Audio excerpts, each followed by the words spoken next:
Hey friend, please subscribe. 1 second for you. Big deal for me. I never thought I'd find myself here, in this moment, staring at my wife across the room, feeling the weight of silence press down like a physical force. It was a familiar silence, one that had settled between us over the last few months. But tonight, it felt different, heavier, more oppressive. Something was about to break. She was sitting there, reading a book, her face illuminated by the soft light from the lamp beside her. The image seemed so normal. She looked like the woman I had married, the woman I thought I knew. But I couldn't shake the feeling that she was slipping away from me, like sand through my fingers. I had been watching her for weeks now, and every small thing, every little shift, felt like a red flag that I couldn't ignore anymore. At first, I thought it was just stress, work piling up, personal issues that I didn't know about. But the more I observed, the more I realized something else was happening. She had become distant, not in a dramatic way, but in subtle, quiet moments. It wasn't the late nights, although there were more of those lately. It wasn't the way she suddenly had girls' nights that I'd never heard of. It wasn't the vague answers she gave when I asked her how her day went. It was something else, something more insidious, something that told me she wasn't just busy. She was hiding something. The first clue came one afternoon when I picked up her phone to check the time, only to see a message pop up on her lock screen. It was from someone named Alex. My heart skipped a beat. I wasn't the jealous type, but that name caught me off guard. I didn't recognize it, and the words on the screen made my blood run cold. I miss you. Can't wait to see you again tonight. It wasn't the kind of message you send to a friend.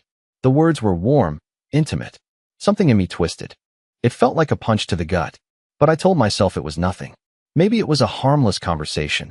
Maybe they were just joking around. I couldn't know for sure. So I did what I thought was the responsible thing. I did nothing. I let it go, convinced that I was overthinking it. But then the messages kept coming. More and more frequently.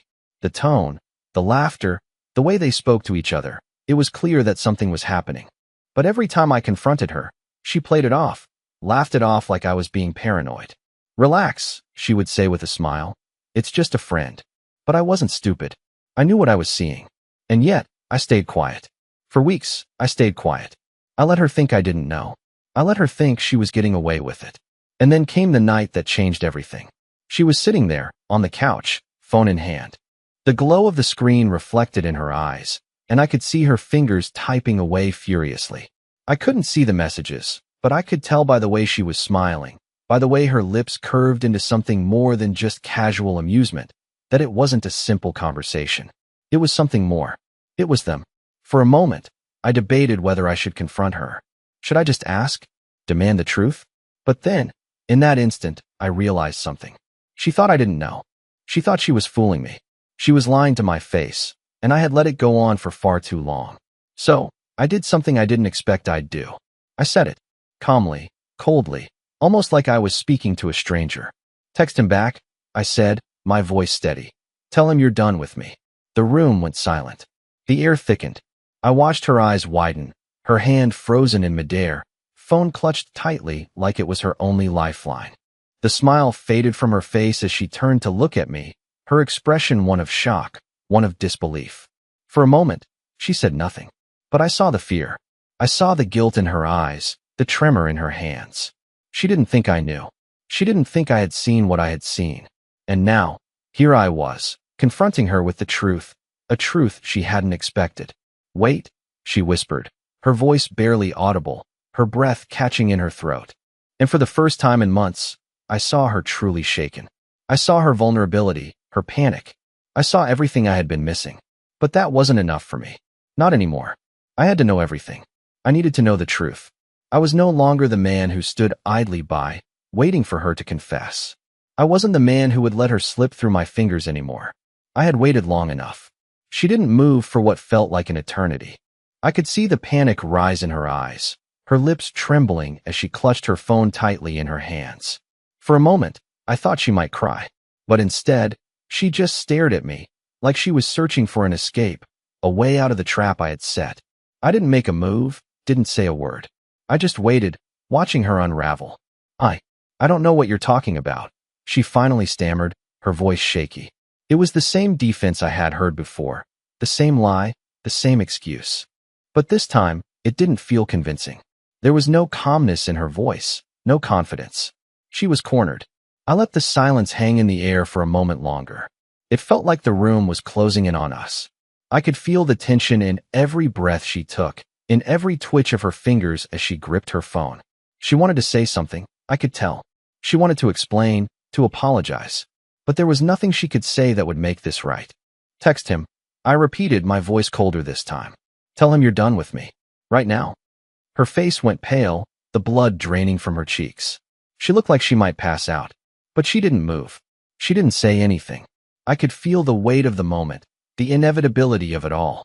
I had waited too long for this, and now it was happening. Please, she whispered, her voice barely audible. Please don't make me do this. I could see the struggle in her eyes. She didn't want to admit it. She didn't want to face the truth. But there was no escaping it anymore.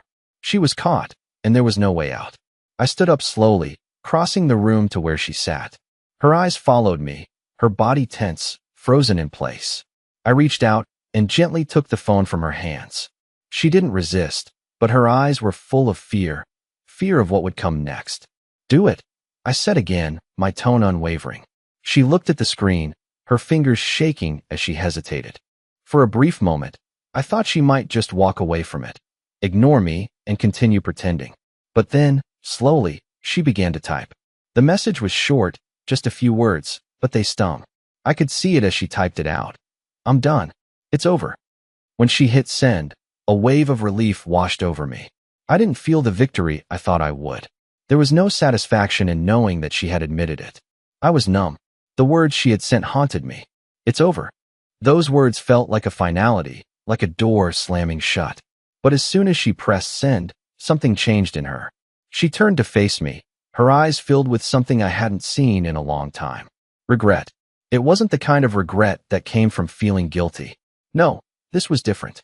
It was the kind of regret that came from realizing she had lost control. And she hated it. You really think it's that easy? She asked, her voice low and almost trembling with disbelief. I didn't respond. I didn't need to. The truth was already out. There was no going back from here. She had already sent the message. She had already chosen her path. I never thought you'd find out, she whispered, her voice breaking. I thought I could keep it hidden. I thought you'd never notice. For the first time, I saw the cracks in her facade. She was no longer the woman I thought I knew. She was a stranger now, someone who had betrayed me in ways I hadn't even fully realized.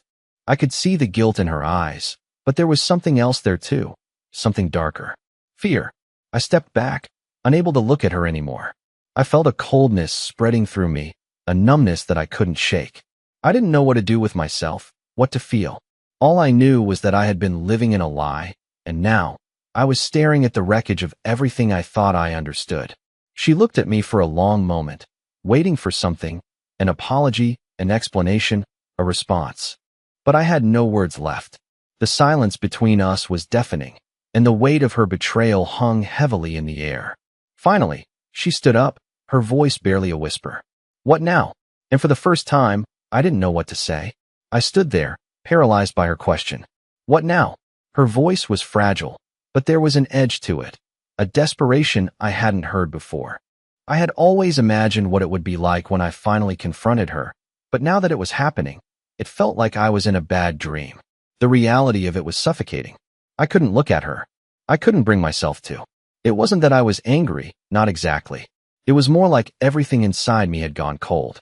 She had crossed a line, and I didn't know how to find my way back.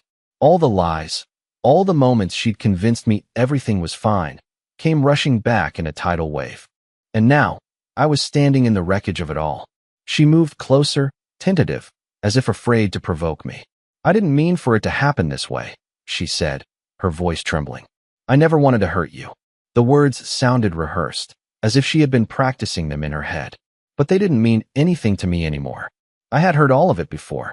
I had listened to the excuses, the apologies, the pleas. And I didn't care anymore.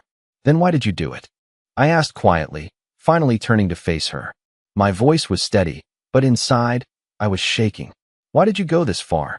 She opened her mouth to answer, but no words came out. Instead, she just looked at me, her eyes full of regret, guilt, and something else I couldn't place. Was it fear? Was she afraid of losing me? Or was she afraid of something else? I don't know, she whispered after a long pause. I don't know anymore. It just happened. That wasn't good enough. It wasn't enough for me to hear that it just happened. There was no just happened when you betray someone. There was intent, there were choices, and there was the undeniable truth that she had made them, over and over again. You think I'm just going to forgive you? I asked, a bitter laugh escaping my lips. I didn't mean to laugh. It wasn't funny, but it felt like everything was spinning out of control, and this was the only way I could deal with it. You think I'm going to forget what you did? She recoiled, her face turning pale. She wasn't used to this. She wasn't used to me confronting her with the truth so directly. She had always been the one in control, the one who knew how to twist things, how to hide behind a smile and a perfect facade. But now that was gone, and all that was left was the shattered truth. I never wanted to hurt you, John, she whispered, her voice cracking. I swear I didn't. I never meant for it to get this far. I felt a strange wave of something wash over me. It wasn't sympathy. It wasn't compassion. It was something else, exhaustion. I was exhausted. Exhausted by her lies. Exhausted by the games. Exhausted by the person I didn't know she had become. She took a step closer, her hands reaching out like she wanted to touch me, to make this better somehow. But I took a step back, shaking my head. I couldn't let her. Not now. Not after everything. You think I don't see it? I said, voice barely above a whisper. You think I didn't notice you pulling away, getting colder? You think I didn't notice the late nights, the messages, the excuses? How long did you think I would let you keep lying to me? Tears filled her eyes, but I couldn't feel sorry for her. I couldn't, because she wasn't the victim here. She had made her choice, and now she had to face the consequences. I don't know what to do, she said, her voice breaking as she fell to her knees. I don't know how to fix this. I don't know if I can fix this. I watched her there, kneeling in front of me, broken, and for a moment, I almost felt something. Almost.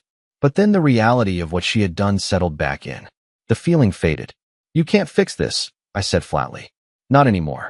Her eyes didn't leave mine, even as I turned away. She remained there, on her knees, almost pleading with me in silence. But I was past the point of being swayed. I had already seen too much, felt too much, to believe in the possibility of things ever going back to the way they were. For weeks, I had convinced myself that it was just a phase, that maybe, just maybe, we could work through it. Maybe the distance was just the stress of life, or the weight of unspoken words. But now, all of that seemed so trivial, so irrelevant. She had made her choice, and that choice was standing between us now, a chasm that nothing could bridge. She was no longer the woman I married. This wasn't about forgiveness. This was about something deeper, something more ingrained in who we were and who we had become. We had both changed, but only one of us had betrayed the other. John, she whispered, as if testing the waters. What do you want me to do? Tell me what you need, and I'll do it. I turned back toward her, and for a second, I almost felt pity. Her voice was soft, fragile, desperate, but there was no pity left in me, no sympathy. All I felt was a cold clarity. You want me to tell you what I need? I asked, my tone sharper now. I need you to stop pretending like this isn't happening. I need you to stop lying to me. I need you to face what you've done. Her face twisted, like my words were physically striking her. I had never seen her like this before, vulnerable, exposed, but still somehow fighting to keep her composure. It was a strange thing to witness. The woman who once held so much power over me was now broken, trying to rebuild herself from the shards of the lies she'd created. I didn't want to hurt you, she repeated, like a mantra, her voice hoarse. I swear, I never meant for this to happen. But it had happened. There was no erasing it now. I couldn't unsee the texts. I couldn't undo the lies, the moments she'd spent with him when she should have been with me. And I certainly couldn't undo the part of me that had already started to pull away, the part of me that had started to realize I was living a life built on falsehoods. You're still not getting it, I said slowly, as though I were explaining something basic. It's not about me being hurt anymore. It's about the fact that you've already chosen someone else. You've already made that choice, and now you want me to just forget it? She opened her mouth, but no words came out. She looked like she was struggling to find the right ones, like she was trying to come up with some final defense. But in that moment, I saw through her. I had seen everything I needed to. The truth was clear now. We couldn't go back. And no amount of pleading, no amount of regret, could change that. I've waited long enough, Ellen, I said, my voice steady but firm. I've waited for you to be honest, to come clean. But you never did. So now it's my turn. It's my turn to walk away. She froze, the realization settling on her like a cold wave. For the first time, I saw true fear in her eyes. Not the fear of losing me, but the fear of losing herself, of facing the consequences of her actions. And in that moment, I knew there was nothing I could do to fix this. Nothing she could do either. I'm sorry, she whispered, almost too quietly to hear. The words felt hollow. They were nothing more than an attempt to ease her guilt, to make her feel like she could atone for what she'd done. But there was no forgiveness here. Not anymore. I had reached the point of no return. I don't want your apology, I said, each word cutting through the silence between us. I want you to understand what you've lost. What we've lost. I stood there, feeling the weight of it all pressing down on me, knowing that walking away was the only option left. I didn't turn back as I headed for the door. I didn't need to. She was already gone. I didn't hear her move. I didn't hear her try to stop me, even though I knew she must have been watching me, her eyes tracking my every step. I had never felt more resolute than I did in that moment. No lingering doubts, no hesitations. The decision had been made long ago, even if I hadn't fully admitted it to myself until now. I reached the door, my hand on the handle, but just before I opened it, I stopped. I didn't know why. Maybe it was the weight of the silence in the room, or the sound of her breath catching behind me, but I found myself turning around. Her eyes were red now, tears streaming down her face. She didn't say anything. She couldn't. There was nothing left to say. Why didn't you just tell me?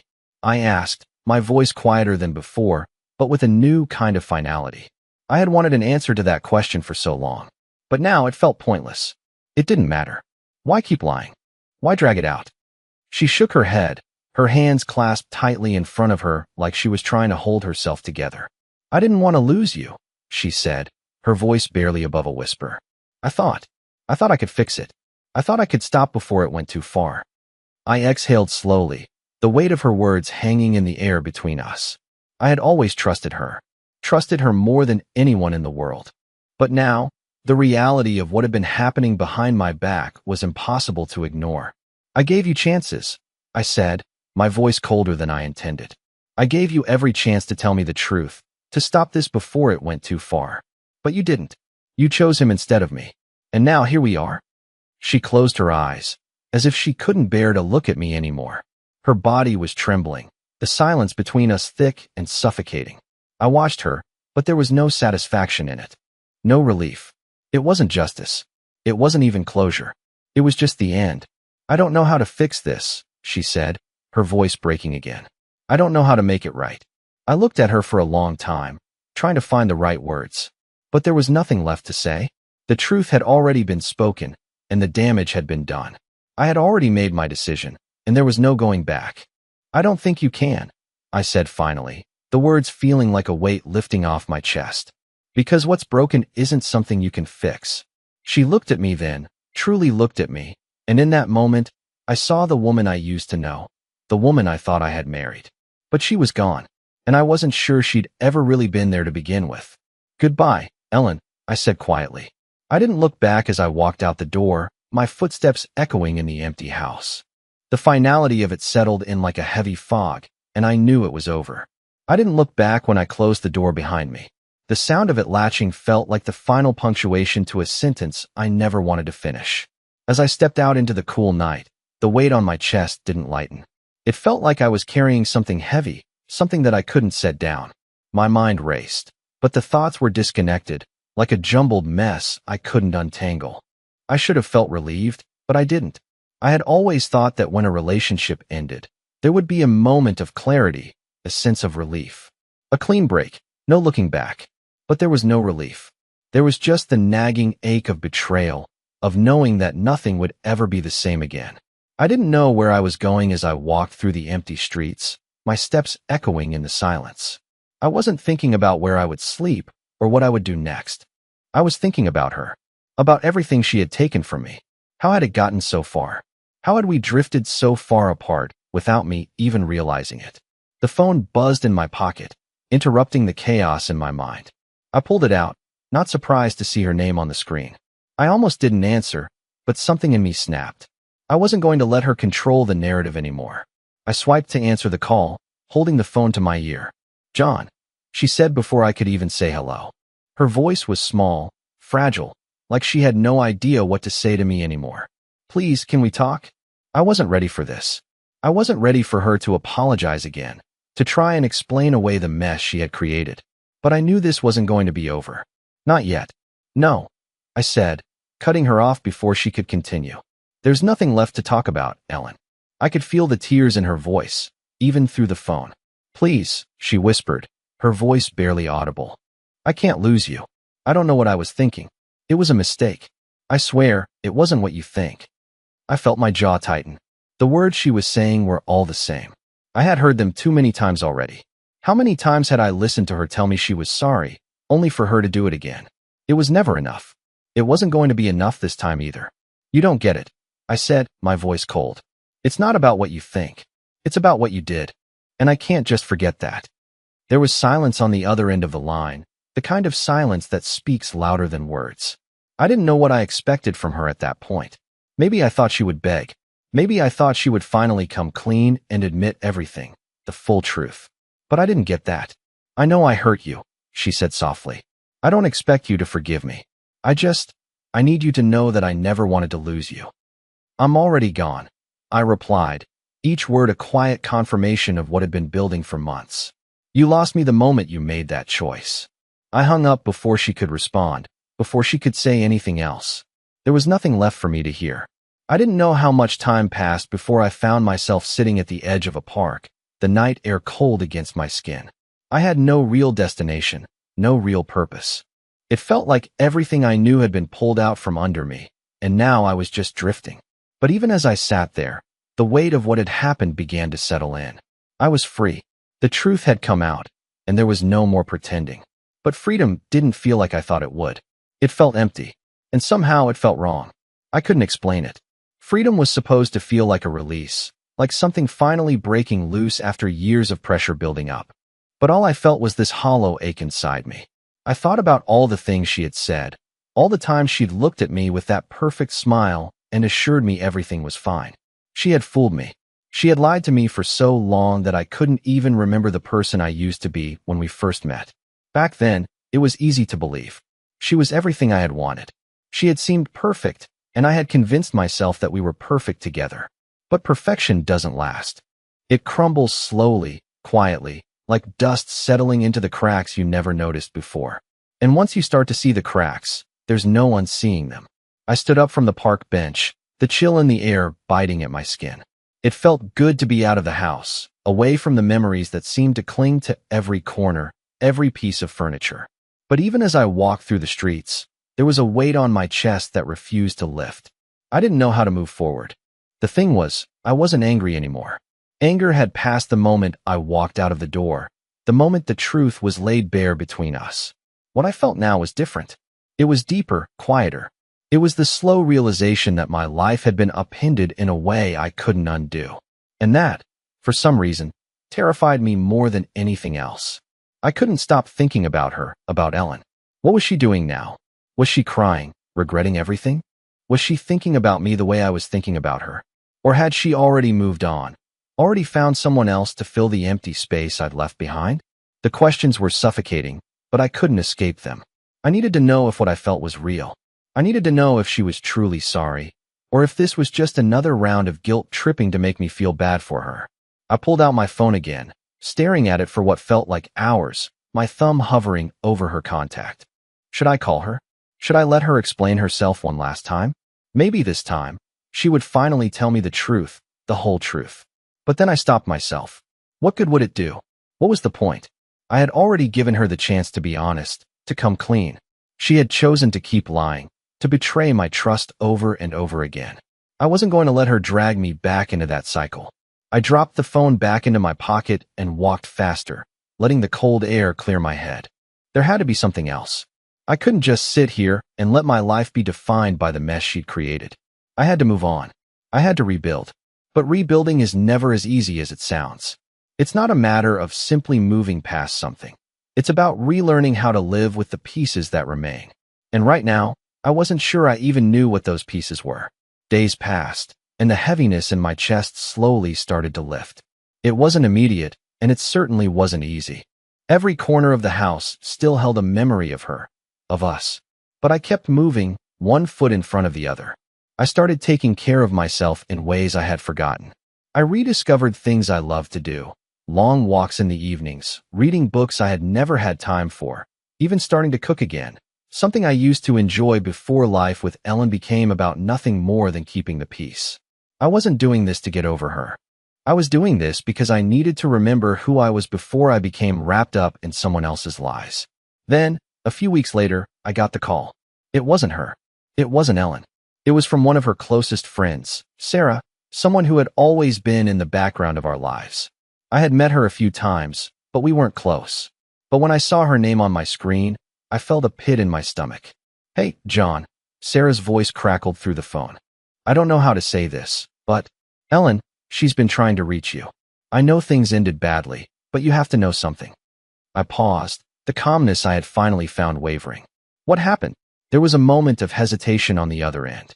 "It's not what you think," she continued, her voice soft. She's really struggling. She made a mistake, a huge one. And she's been lying to you, but I don't know, John. I think it's time for you to know the truth about what's been going on with her and Alex."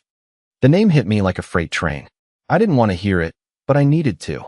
"What do you mean?" "I'm sorry," Sarah said. "But Alex wasn't just some guy. He's been using her. He's been taking advantage of her for months. He's married, John. He has a wife and kids. He was never serious about her. And he was just using her to feel better about himself. He's already moved on. And Ellen, she's heartbroken. She's realizing now what she's done, and it's too late. She's the one who was used, but she can't undo it." A strange feeling hit me. It wasn't satisfaction. It wasn't revenge. It was something different. It was the realization that, even though she had betrayed me, she was the one left with the wreckage of her choices. She was the one stuck with the truth she hadn't wanted to see. "I just wanted you to know," Sarah said quietly. She misses you. But I think she knows she's lost you." I didn't respond right away. I wasn't sure how I felt about all of this. But something inside me shifted. I wasn't going to let her manipulate me again. I wasn't going to fall for the idea that she was somehow the victim here. "I'm not going back," I said finally, my voice calm. "But thank you for telling me." We hung up, and I sat there for a long time, letting the weight of Sarah's words sink in. Ellen had finally realized what she had done, but it was too late for her to fix it. I didn't feel the need to call her.